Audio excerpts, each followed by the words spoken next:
পবিত্র জুমার দিন। আর জুমাত হজ্জুল মাসাকিন, আমার দয়াল নবীজি হাদিস শরীফের ভিতরে ইরশাদ করেন, এই জুমার দিন অর্থাৎ এই দিনের যে মধ্যমণি সেটা হচ্ছে কি জুমার নামাজ। তুমি জুমার দিন এটা লাভ করলে কিন্তু এই জুমার দিনের যে মূল উদ্দেশ্য সেটা করলে না, তাহলে তো হবে না। এই দিনের যে ফায়দাটা তুমি পাবে না। কি জন্য আজকের এই দিনের এত মর্যাদা আল্লাহ পাক দান করেছে, সেটাই তো তুমি পাবে না যদি জুমার নামাজ না আদায় করো। ওটাই তো মূল, ওটাই তো মুখ্য। তোমাকে জুমার নামাজ আদায় করতে হবে। আমার দয়াল নবীজি হাদিস শরীফের ভিতরে বলেন, আমার উম্মতের ভিতরে যারা গরিব থাকবে কিয়ামত পর্যন্ত, টাকা পয়সার অভাবের জন্য তারা হজ যেতে পারবে না, তারাই তো বেশি। কার পক্ষে এটা সম্ভব যে 6 থেকে 7 লক্ষ টাকা খরচ করে হজে যায়? এটা সম্ভব না। শতকরা 80 জনই বাদ পড়ে গেল, ওই ক্যাটাগরিতে পড়ে না। এই জন্য আমার দয়াল নবীজি হাদিস শরীফের ভিতরে বললেন, যারা বঞ্চিত হয়ে গেল তারা তো নিজের দোষে বঞ্চিত হলো না। তাদের তো ইচ্ছা পুরাপুরি ছিল যে আল্লাহর ঘর তওয়াফ করবে, দয়াল নবীজির রওজা জিয়ারত করবে, এরকম ইচ্ছা ছিল না তাদের, কিন্তু পারলো না। কি জন্য? তাদের তকদিরে নাই। আল্লাহ পাক তাদের এই তকদিরে এই বিষয়টা রাখেন নাই, অর্থাৎ তারা পারবে না। এটা আল্লাহ পাক বিধান তাদের তকদিরের ব্যবস্থা করে রেখেছে, ওটা আল্লাহ পাকের ইচ্ছা। সুতরাং তাদের ইচ্ছার বহির্ভূত আমার নবীজি বলেন, আমার উম্মতের ভিতরে এই কিসিমের দ্বারা থাকবে কিয়ামত পর্যন্ত গরিব, আমি তাদের জন্য দয়া পরবশত একটা বিশেষ বিধান দান করলাম। এটা কিয়ামত পর্যন্ত বলবৎ থাকবে, এর কোনো পরিবর্তন নাই। সেটা হচ্ছে যারা গরিব থাকবে কিয়ামত পর্যন্ত, এই জুমার দিন আসবে, তাদের প্রতি মাসে 4-5 বার করে আসবে। তারা যখন জুমার নামাজ আদায় করবে, সঠিকভাবে আদায় করবে, এই জুমার নামাজকে আল্লাহ পাক তাদের জন্য একটা মাবরুর হজ হিসাবে কবুল করবেন। তাদের হজ যেতে হবে না, তারা জুমার নামাজটা আদায় করবে শুধু, কিন্তু এই নামাজটা সঠিকভাবে আদায় করতে হবে। ঠিকভাবে যদি আদায় না করে তাহলে এই পাবে পুরস্কার পাবে, পাবে। সঠিকভাবে যদি আদায় করে তাহলে আল্লাহ পাক এই জুমার নামাজ তো কবুল করবেনই, এই জুমার নামাজকে একটি হজ্জে মাবরুর হিসাবে কবুল। হজ্জে মাবরুরটা কি? হজ্জে মাবরুর হচ্ছে যে হজ আল্লাহর দরবারে কবুল হয়ে যায়। আল্লাহ যে হজকে কবুল করেন, সব হজকে কি আল্লাহ কবুল করেন না? সব হজকে কবুল করেন না। কবুল করেন কোন হজকে? কোন হাজির হজকে আল্লাহ কবুল করেন? যাদের হজের ভিতরে হুজুরি কাল থাকে, যারা সম্পূর্ণভাবে আল্লাহর ওয়াস্তে শুধু আল্লাহকে খুশি করার জন্য এবং দিলকে উপস্থিতি রেখে, দিলকে উপস্থিত রেখে, শুধু শরীরকে উপস্থিত করলে ইবাদত হয় না। তুমি ইবাদতের ভিতরে শুধু শরীরকে উপস্থিত করে দিয়েছো, যেমন নামাজে তুমি দাঁড়িয়েছো, এখানে তো শরীরকে উপস্থিত করে দিয়েছো, সবই ঠিক আছে। রুকু, কিয়াম, কিয়াম কিয়াম ঠিক আছে, কিয়াম মানে কি দাঁড়ানো, সেটা ঠিক আছে। রুকুন, রুকু যে আমরা মাথা নিচা করে করি, ওই রুকু, ওটাও ঠিক আছে। এগুলো হচ্ছে শারীরিক, এগুলো হচ্ছে তোমার শারীরিক সুরত। নামাজের ভিতরে শারীরিক সুরত আছে না? নামাজের ভিতরে কিভাবে তুমি নামাজ আদায় করো, ওটা বাইরের থেকে দেখলে বোঝা যাবে। এখানে 4টা সুরত থাকবে নামাজে, দৈহিক সুরত। দৈহিক সুরত কয়টা থাকবে? 4টা। কি কি থাকবে? কেমন নামাজের ভিতরে অবশ্যই তোমাকে দাঁড়াতে হবে। যদি সেই নামাজটা ফরজ নামাজ হয়, অবশ্যই দাঁড়াতে হবে। তুমি যদি নামাজে না দাঁড়াও, নামাজ হবে না। ওজোর দাঁড়াতে পারেন না, তার সমস্যা আছে, মাথায় সমস্যা আছে, দাঁড়াতে পারেন না, তখন তার জন্য ছাড় দেওয়া আছে, মাফ করে দিয়েছে, সে দাঁড়াতে পারে না, বসে করবে, এটাকে বলা হয় ওজন। ওজন আছে, সে করবে, তার জন্য মাফ আছে। কিন্তু যদি ওজন না থাকে, তুমি এমনি দুর্বলতা অবশ্যই একটু খারাপ দুর্বল লাগছে তো বসে পড়লাম, হবে না, নামাজ অবশ্যই দাঁড়াতে হবে, যদি সেটা ফরজ, ওয়াজিব এবং সুন্নতে মুআক্কাদা।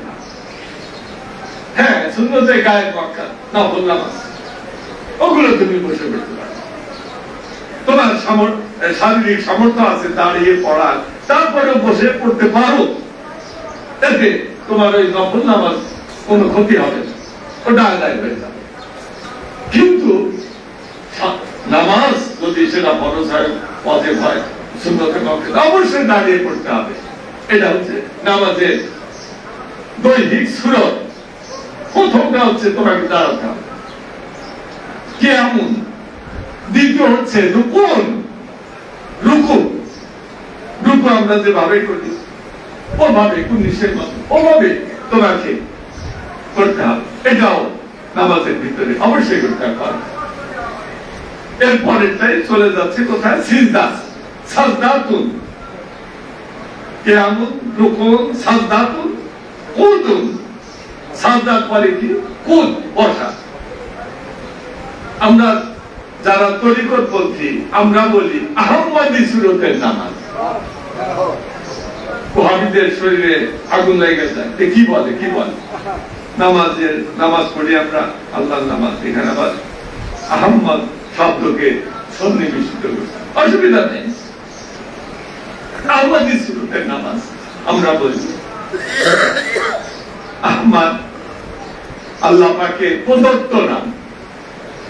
আমার দয়াল নবীজি আহমদ স্বপ্নে দেখছিলেন, তখন নবীজি তার গর্ভে অবস্থান করে, তখন স্বপ্নে দেখেছিলেন যে তাকে একজন ফেরেশতা এসে বলতেছে, তোমার মা তোমার গর্ভে পৃথিবীর সেরা এক সন্তান আছে, পৃথিবীর সেরা, তার নাম রাখবে তুমি আহমদ। আহমদ সর্বাধিক প্রশংসিত ব্যক্তি, সর্বাধিক প্রশংসিত ব্যক্তি। আরবি ভাষায় বলা হয় কি আহমদ, যার উপরে আর কোন প্রশংসিত ব্যক্তি হতে পারে না। দয়াল নবীজির উপরে আরো প্রশংসিত কেউ আছে না। এই জন্য আল্লাহ পাক সেই নামটা নির্ধারণ করে দিয়েছিলেন আগেই, তার আম্মাজানকে জানিয়ে দেওয়া হয়েছিল যে আপনার রেহেমে যে পৃথিবীর শ্রেষ্ঠতম মানব সন্তানটি অবস্থান করতেছেন, যার উপরে আর কারো প্রশংসা নাই, তার নাম আপনি রাখবেন আহমদ, মুহাম্মদ সাল্লাল্লাহু আলাইহি ওয়াসাল্লাম। তাই রাখছিলেন তিনি। এই যে আহমদ শব্দের আরবি যে হরফ, যে হরফে লেখা আহমদ, তার প্রথমটা হচ্ছে আলিফ, আলিফটা হচ্ছে কুদুন, কিয়ামুন। কিয়ামুন মানে কি? খাড়া। আলিফ কিরকম? খাড়া না বাঁকা? ওই আলিফের, আহমদের আলিফ, অর্থাৎ প্রথম নামাজি কেমন করবে, ওই আহমদী সুরতে প্রথম যে অক্ষর সেটা কিয়ামুন, কিয়াম করবে নামাজের। তারপর এটা হচ্ছে কি? রুকুন, রুকু। হা, আলেফের পরে হা, আলেফের পরে মিম না, হা। তাহলে আলেফের পরে হা, রুকুতে চলে যেতে হবে আহমদী সুরতের নামাজ। তাহলে নামাজের প্রথম হচ্ছে কিয়ামুন, দাঁড়ানো, তারপরে হচ্ছে রুকুন, তারপরে কোথায় যাচ্ছি আমরা? সাজদাতুন, মিমে চলে যেতে। মিমে যে নিচের যে ইটা আছে, এটা না দেখা, ওটা তুমি আমরা লেখার সময় ওটা মুছে দিই, তাহলে সিজদার সুরতটা কিরকম হচ্ছে? মিমের মতো। এরপরে হচ্ছে কুদুল, বসা, বসে পরে সিজদায় যাওয়া, তত না। রুকুর পরেই সিজদা। আহমদ শব্দের যে লিখন অক্ষরের যে সাজানো অবস্থা, সেখানে হার পরে হচ্ছে মিম, হার পরে দাম নয় যে তুমি দাঁড়ার থেকে পরে বলবে, একটু বসে থাকবে, পরে সিজদায় যাবে না, সরাসরি সিজদায় যেতে হবে, এরপরে তুমি বলবে। এইটা হচ্ছে আহমদি সুরতে নামাজ। এটা হচ্ছে বাহ্যিক, তোমার বাহ্যিক যে সুরতটা, যেটা বাইরে থেকে দেখে বোঝা যাবে যে ওই ব্যক্তিটি নামাজ পড়তেছে। তাহলে নামাজের একটা বাহ্যিক সুরত আছে, এই সুরতে তুমি নামাজ আদায় করো, বাইরে থেকে দেখলে বোঝা যায় যে নামাজ পড়তেছে ওই লোকটা। রোজা যে করে তাকেও দেখে বোঝা যায় যে সারাদিন কিছু খাচ্ছে না।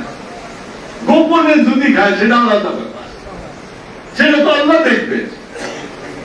সবকিছু কি তুমি দেখতে পারবে কে এই রোজা করলো আর করলো না? যদি সে গোপনে গিয়ে কিছু খায় তাহলে কে দেখবে? তাহলে রোজাটা আল্লাহ পাক হাদিসুল কুদসিতে বলছেন, রোজা আমার বান্দা আমার জন্যই করে। সে ইচ্ছা করলে গোপনে রোজাটা ভাঙতেও পারত, কিন্তু সে কিন্তু আমার ভয়ে রোজাটা আমার জন্য করে। এই যে কত রমজান আমরা করলাম, পুরা মাস না খেয়ে থাকলাম, শাওয়াল মাসে আরো 6টা রোজা করার কথা বলা করবেন, ফায়দা আছে, অসীম ফায়দা, করতে হবে। এই যে রোজাগুলো আল্লাহ বলে এই রোজা আমার জন্য করে বান্দা, এর পুরস্কার আমি নিজের হাতে দেব।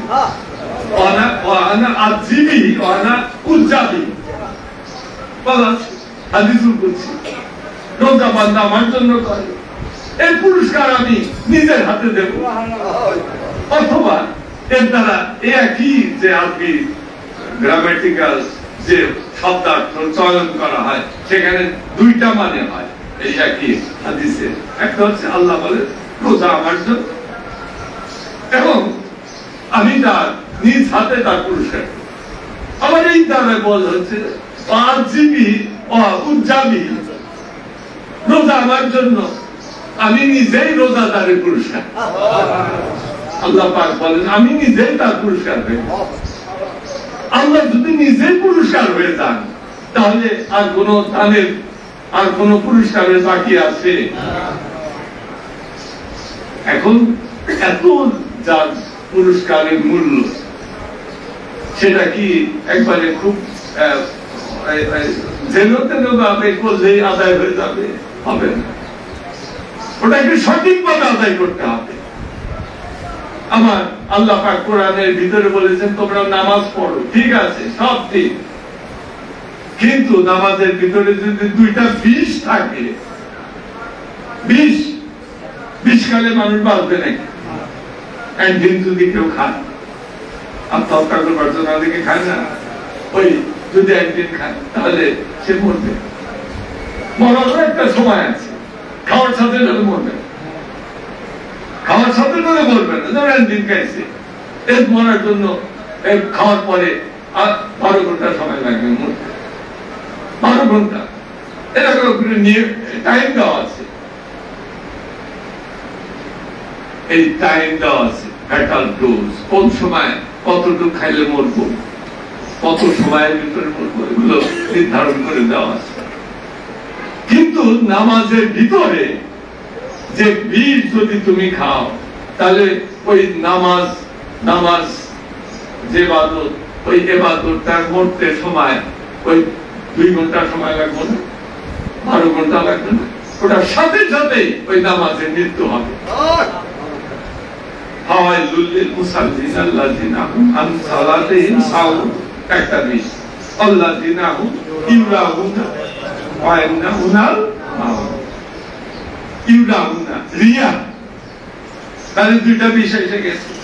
একটা হচ্ছে সাউন্ড, সাউন্ড মানে অমনোযোগী, তুমি অমনোযোগিতার সাথে নামাজ পড়ছো, এটাও একটা বিষ, ইবাদতের বিষ, এটা খাইলে ইবাদত বাঁচে না।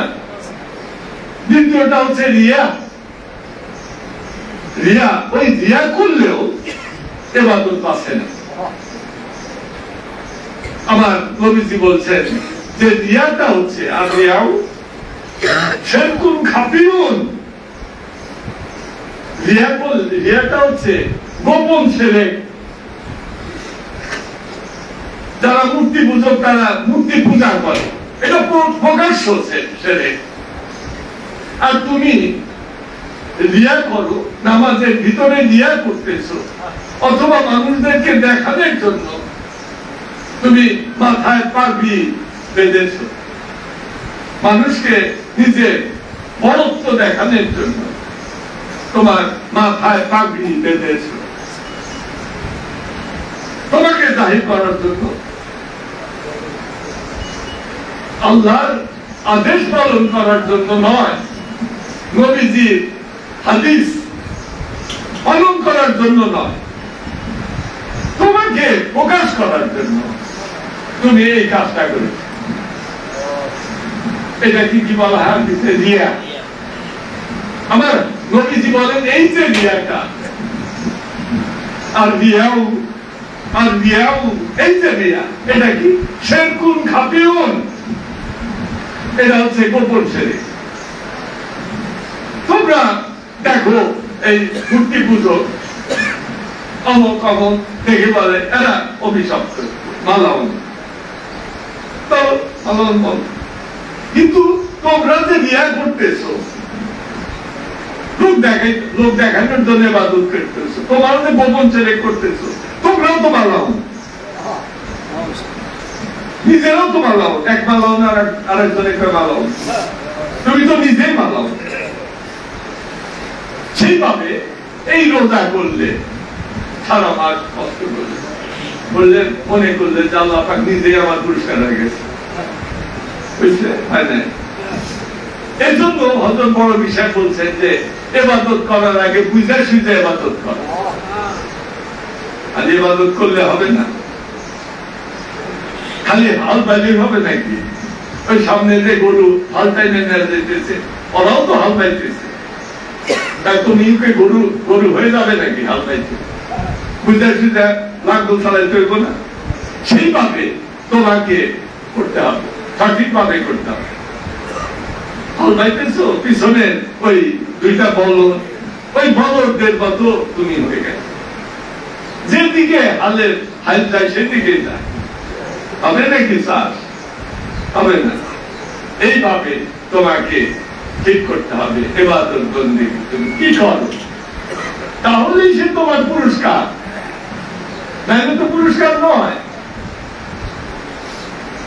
আমাদের ইবাদত বন্দেগী যাই করি আমরা, আজকে আমরা মনে করতেছি আমরা জুমার নামাজ প্রোগ্রাম করি, মানুষ 6 লক্ষ বাড়ি যাই হিসাব করে দেখেছে 7 লাখ টাকা নাই, অথচ 7 লাখ টাকা 5 লাখ লাগে, 6-7 লাখ যায়, 6-7 লাখের তো খরচ দিয়ে যাইব রাস্তা, তারপরে বাড়িতে রেখে এগুলো আছে নাকি হিসাব করে 10 লাখ টাকার কাম যায়, তাহলে দেখো তোমার আছে কিনা, নাই।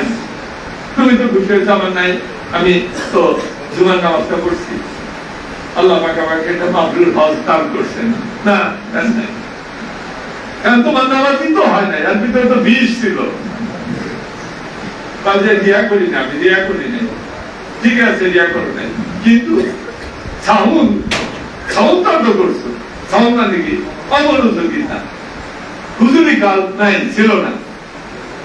আমার নবীজি বলে লা সালাতা ইল্লা বি হুজুরিল কাল, লা সালাতা সালাতই হবে না, তাহলে ওই সালাত নিয়ে তোমার লাফালাফি করে কোনো লাভ নাই।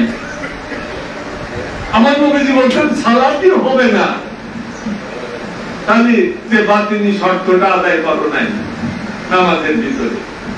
নামাজি তোমার আসমান এবং জমিনের মাঝখানে তোমার দোয়া অবশ্যই আটকে যাবে, উপরে উঠবে না, আল্লাহর কাছে পুজবে না, তোমার তোমার দরখাস্তই তো উপর আল্লাহর কাছে গেল না, সেটা বিবেচনা হবে কি করে? দরখাস্তই তো গেল না, তাহলে তুমি কি করে সেই পুরস্কার পাবে? কি করে তোমার সম্বন্ধে বিবেচনা করা হবে উদ্যোগ কর্তৃপক্ষে? হবে না। তোমার নামাজ বিফলে চলে গেল, তোমার নামাজ বিফলে চলে গেল, মনে করলে যে তুমি আজকে তোমার নামাজ পড়ে একটা মাবরুর হজ কামাই করে নিয়ে গেলে, আসলে কিছুই হয় না। তাই আমাদের শিখতে হবে, আমাদের প্রশিক্ষণ দিতে হবে কেমন করে হুজুরি কাজে নামাজ আদায় করতে হবে। খাজা বাবা বলেন যে পরিচর্যা করতে হয়, চর্চা করতে হয়, চর্চা ছাড়া কিছু হয় না। এই যে যখন ট্রেনিং দেওয়া হয়, আমরা ছোটবেলায় স্কুলে পিটি করে, পিটি স্যারে পিটি করে কিরকম ভাবে লাইন ধরে দাঁড়িয়ে লেফট রাইট হয় না? এটা কেন করে? এটা একটা চর্চা, শারীরিক চর্চা। ওরা ওদের মতো করে তো খ্রিস্টান, যারা মুসলমানের কথা দিয়েছে রাইট লেফট। মুসলমানরা যখন আগের যুগে তারা শিক্ষা ছিল আমাদের, সেই শিক্ষাটা ছিল যে রাইট লেফট, আগে রাইট আগে, রাইট মানে কি? ডান, পরে লেফট। কিন্তু খ্রিস্টানরা যখন আসলো উল্টিয়ে দিল সম্পূর্ণ, ইসলামের যে শিক্ষা সম্পূর্ণ উল্টিয়ে দিল। তারা কি বললো? লেফট রাইট মানে ডান। রাইট আরবি শব্দের আরেকটা অর্থ হচ্ছে রাইট মানে সত্য। আগে সত্য না বলে আগে বলবো লেফট। তোমার শিক্ষার ভিতরে তো গলত হয়ে গেছে। আগে তো আমাদের ভিতরে, মনের ভিতরে আমাদের এই শিক্ষাটা আনা উচিত ছিল, আগে হচ্ছে সত্য, পরে অন্য জিনিস। আগে সত্যকে প্রতিষ্ঠিত করতে হবে, আগে রাইট লেফট বলা হচ্ছে লেফট রাইট, সম্পূর্ণ উল্টিয়ে দেওয়া হল। এটা হচ্ছে শিক্ষা ব্যবস্থা চরম বিপদ। আমার আলাইন